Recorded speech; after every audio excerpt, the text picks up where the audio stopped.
Hello friends and enemies, welcome to or back to Happy For Now. It's me, Isabel, here with your June Romancelandia. I'm on time, I'm ahead of schedule a little bit. Actually, it's our normal Sundays. I do feel like it's the last Sunday of the month usually. Life worked out and here I am filming it. Although, full stop caveat right now, this video is being filmed on June 24th. It goes up in 4 days, which means something will happen. Something else will happen because last time when I had to film a little early, something happened. Just like this time, something will happen. I have to film early because I'm going to be in Chicago when you see this video actually, and I'll tell you that because I will be at the annual Library Association conference with a friend, and thus I was like, oh, I actually need to get this done ahead of time and get it up for y'all. But I'm not attending the librarian stuff. I'm there with an exhibitor pass and helping a friend out with some stuff. So very excited. If you thought you saw me, you did. I doubt anyone here is attending. I don't know. I don't know that anyone that watches my channel is a librarian, but I'm friends with, well, let me rephrase that. I know some of y'all are librarians because I'm friends with you. But yeah, I know hella librarians in real life. It's really funny. Anyways, yeah, so I ended up having to film a little wonky last month for May's Romancelandia. So now June, same thing. And then hopefully in July, I'm going to just be back to my normal schedule. Here's hoping. I really need to be, honestly. So let's talk about what happened after I filmed for May. And that is the Ally Rose Co. Hot Girls Read trademark attempt. And I've been here for too long sometimes, I feel like. Because one, what do you mean? What do you mean? So here's the roundabout of the story if you've somehow missed it. I know there's deep dives already. There's a lot of threads. There's a lot of posts about this. But Ally Rose Co. is a business that sells various bookish merch. She's started reading like 3-4 years ago. Filed the trademark for Hot Girls Read on specific items, including bookmarks, sweatshirts, I think tote bags, stickers, notebooks, book covers, and like apparel. So here's her post that I screenshotted from someone else. Basically like, where she's kind of like, I'm so excited that I trademarked this, of course, but like, if you have anything in these categories with Hot Girls Read, you need to take it down because I own the trademark now. With love, which is like the most, I've never met this woman. I know nothing about Ally Reads Co., but I can tell you so many things about that post right here and the with love at the end that I would never, ever want to associate with this girl. So after she trademarked it, she was like, I'm going to do this really big drop after.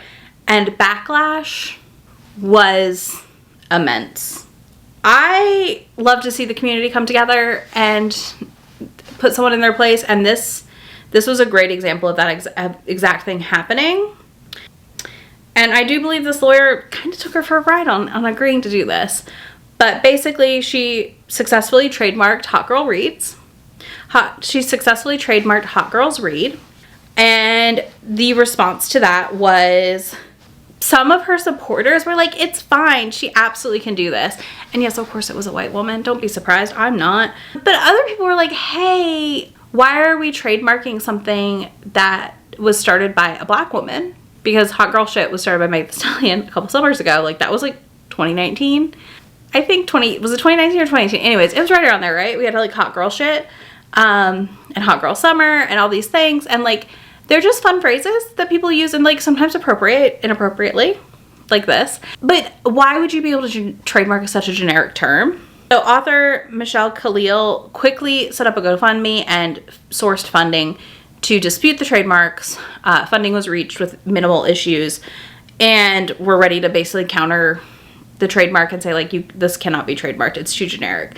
But the best part of this entire conversation, in my opinion, was that like there were just some people that got outed in weird ways because they were so diehard for Ally Rose Co. who like makes, I'm gonna say it, you know what, I don't care, I'm gonna say it, really bland white girl bookish merch. Okay, it's like stripes and just the usual shit you see. Like it's very generic. Okay, it is nothing spectacular or stand out to me. That's my hot take. If it's your style, I'm so happy for you. But when I see it, I just think this is so generic stuff. And these people were like riding hard for her and then getting outed for having like AI profiles and all of these things. And I was just like, what do you mean? What do you mean you're riding hard for her over this? Like, why is this your hill you're dying on? This one is the hill you're dying on, that your support for Ali Rose Co. But the backlash she faced to this trademark, actually, instead of anyone having to countersue her, led to her canceling the trademark in full. So we do have that as proof that the trademark has been withdrawn, because you should not be able to trademark such a generic term. But I do think it damaged her business immensely. And it also, I will say, brought to light some other pending trademarks in the bookish space, including Book Boyfriend, a blind date with a book, which I've heard about someone attempting to trademark this. I don't know that it'll work out. And then there's a romance bookstore in the DC metro area, or in Maryland. I don't remember, and I don't care. That's romancelandia, and they're trademarking it for the bookstore, which I think makes sense. Some people were concerned for me. I'm not worried. Romancelandia has been going on for a very long time. In fact, I think it's been going on since 2019. Like, I've been doing this for a very long time. I have proof of how long I've been doing this, so good luck. But also, I'm not a bookstore, so it really should not be an issue.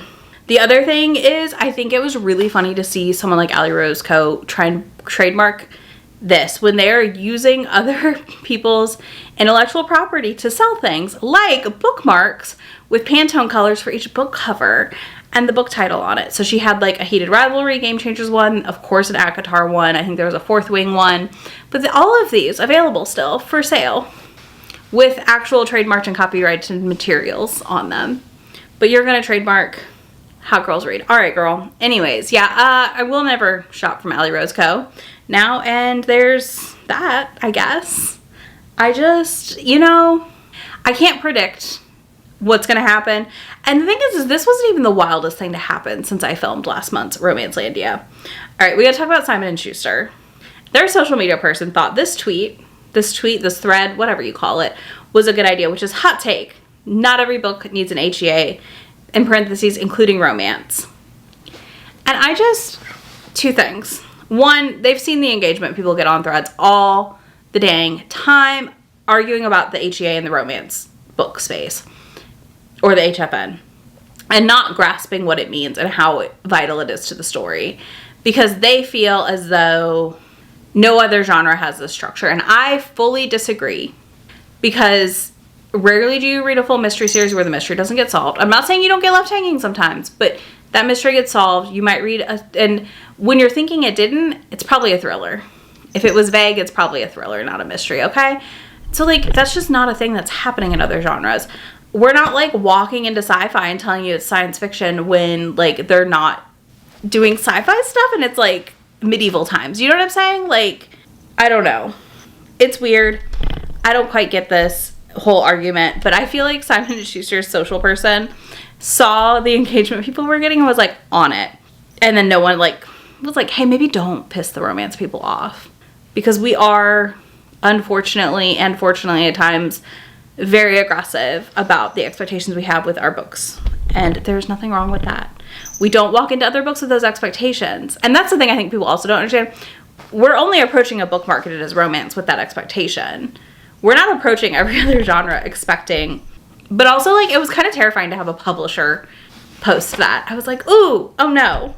Next, we got to talk about a shitty and not shocking piece that came out on the Telegraph this month.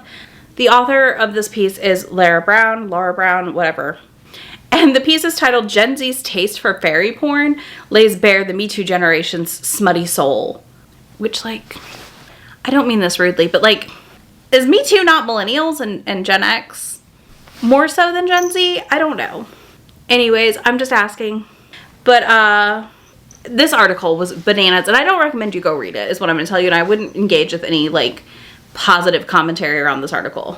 This reporter basically, like, in the entire article proves their lack of knowledge of the romantasy genre, and basically says it was made for chronically online Gen Z and millennials, and I was like, okay, sure, because of chronic illness, which, you know what, okay. My favorite part of the entire thing is that the author talks about Fourth Wing, and gets the chronic illness wrong. So to me, that just laid bare the fact that, like, this person wrote this article to get clicks and attention. And obviously, I'm giving them attention right now, but I'm giving them attention to tell you to, like, avoid this article if you see it, okay? But also, I think it just is another demonstration of how much. The romance conversation has shifted specifically to romantasy over just the romance genre. Romantasy is part of the romance genre. I'm not saying it's not, but like this conversation used to be romance specific, like only romance, and now it's always on romance. I'm going to use gendered language here because that's the way people are thinking of it, not because obviously I agree with that, but it's the idea that women cannot differentiate fiction from life, that women cannot, that if women are enjoying reading this, it must just be page after page of sex scenes, when in reality, a lot of these books don't have that much sex in them. And that we can't process and engage with media that involves sex, even though many fantasy books and other books marketed more directly towards the male, towards men, we'll say, is probably has just as much sex on page. Honestly, it just doesn't necessarily focus on women finding pleasure. But anyways, this article also, at the end of the day, I felt bad because like she talked to some bookstore owners and people in the space, and that just felt so mean to like do that, and they think they're gonna get good promo, and then you're just out here ripping apart romanticism and anyone for liking it, and how dare you.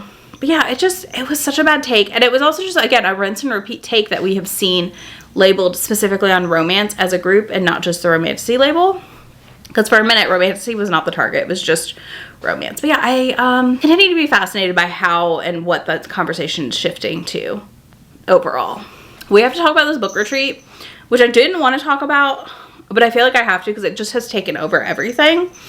And in this discussion, I have two things I'm going to tell you. One, please do not go engage with the host of this book retreat. And two, do not attend a retreat hosted by this person. This person does not need your engagement. This person does not need your attention. They are going through something, and I will leave it at that. I will leave it at that, okay? So just be careful on how you engage. But if you're seeing the conversation, I'm going to tell you what happened and what happened here. So someone named Meg hosted a bookish retreat to the Finger Lakes, which is in the Northeast. I think it's in New York. Is that right? I don't know if I'm right or not. But anyways, it was sold as an all-inclusive retreat for $900. There was like bookbinding, including food, all this stuff, bookish activities, all of this organization. Well, when the attendees arrived, the host supposedly got in their face and screamed at them. Possibly also the attendees, maybe the friends of the host. And this may be a personal friend group implosion a little bit more, but we're not positive. Some of the people attending were definitely personal friends. But anyway, she screamed at the attendees and told them that they were conspiring against her. There was no food at the Airbnb. No food was purchased beforehand. The host left to go buy food, did not return with food until day 2 when they came back with no food, and then went back out for food on day 2. Came back with like 2 grocery bags, which had bread, peanut butter and jelly supplies, and meat to make sandwiches. Okay. And again, this is why I'm telling you not to go engage with them. Do not attend an event by them. But it appears they are in some kind of mental health episode, which does not excuse their failure, but I would say that means it's our duty in the community to not engage, basically, and just let them go do what they need to do. But apparently, after the Airbnb fees from everyone else paying for their rooms and stuff, she would have had about $3,800 left to cover swag, food, and everything else. And then didn't provide any food. And then not everyone had a car, so like they couldn't just go get food. So one of the girls that did have a car was like taking people to go get food. But like, y'all, this is concerning. And I share it because she has another event planned in November. And I'm just gonna say, hopefully no one's booked that. Because this was semi-terrifying, honestly, to go read this person's threads. And I really, really debated covering it or not because I don't think they need attention. I think they need help. But I also don't want someone to accidentally see this and decide to go and be put in a bad position. This was wild. Absolutely wild. So yeah, if you saw people talking about like a failed retreat or a failed bookish weekend, this is what they were probably talking about. So yeah. All right, let's talk about some of the fun random stuff that has happened this month. Again, this is a short one. Thank goodness, honestly. But yeah, this month is kind of short, but I think that's okay. We've got quite a few fun and different things that have been announced though to talk about before we get to bingo. So first things first, I talked about this in my bookish recession indicators video, if you watch that, but I do need to mention it here because not everyone's going to watch that video. And it's that you need to know that E.L. James is back with a young adult romantasy, which is a paranormal romance. It's a ghost, coming out October 20th this year, called Land of Ghosts. It is a duology, I believe. I'm going to call this pivot a recession indicator. Because wow, wild. Anyways, there's a whole article, I'll link it down below for you, where you can read up on the book itself and what is happening. But I was like, fascinating. I do think you need to know also that Hulu has optioned the Blessing series by Beverly Jenkins for production, and that's really freaking exciting. I also saw that Jessica Cage's I Inherited a Gargoyle. I'm intrigued. I know I didn't like one of the books I read by this author, but I would be willing to give another one a try, so we'll see what happens.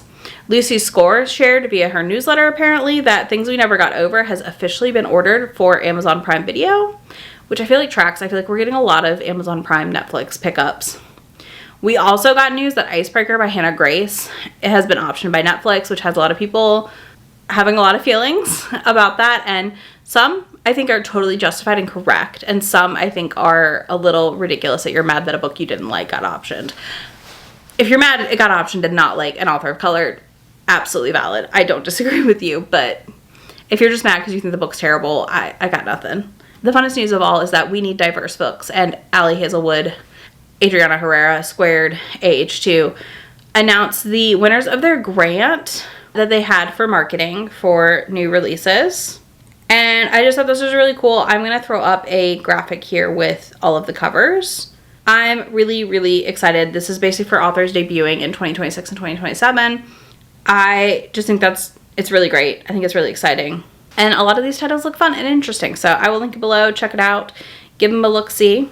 See if any interest you. That's it for the fun stuff and the random items. We get to talk about bingo. Oh, do we have to talk about bingo? Okay. I feel like bingo this year is going a lot slower. I feel like I made it almost too hard on myself, but I'll take it. I'll take it. First of all, we obviously have failed events. I did mark that box off. We have 2 out of 3 slots done. We know there'll be more. And I probably missed one. There's probably been another one that I missed, but we definitely are at 2 out of 3 at minimum for failed events that I've covered. That actually makes it not a romance box. I think is now ticked off by the Simon & Schuster tweet because, or thread, whatever the heck. I'll never call it the right word. Anyways, because that literally to me screams of I want to pretend I can change the genre. So we got that one. And then a not romance specific, but a TikTok I could not escape this month was this girl who got on TikTok and basically said that anyone who reads over 100 books a year is not reading. They're just consuming books and it's overconsumption and they're not processing the books they read and they're not doing anything right with their reading. So I think we got another isn't reading box checked. And early at that, because I really thought that that box would get marked off next month twice. When we started seeing mid-year wrap-ups, I assumed that was when that box would really take a hit. But no, apparently it didn't take that long. So I think that box will be done next month. But yeah, that creator obviously is just mad at people who do read more. And I don't even know what to think of that, to be honest, at this point. So yeah. Wild times. Anyways, that's it for this month's Romancelandia. Let me know what happened this weekend while I was away. I feel like I will miss things, but who knows? Who knows? You can let me know what happened down below if I missed anything. Okay, as always, if you don't want to do that, you can leave me a airplane emoji because I'm about to be on an airplane again to come home. Well, kind of home. Anyways, I'm about to be on an airplane again. So you leave me an airplane emoji. As always, if you want early access to things like Romancelandia and other videos from me, there is a link down below to join my YouTube memberships or my Patreon, and you can check that out if you're interested. It's pretty cool over here. We have a great little community going. I will also have links to everything I talked about that I can link to down there for you. Links to my friend anywhere on the internet that I am. And I will talk to y'all in just a few days. Bye. Already packing, come with me. I'm not really asking. We'll get away to a place where we don't know. About to see the world in action, what we can be. Life with no distractions, we'll get away. This is what we waited for.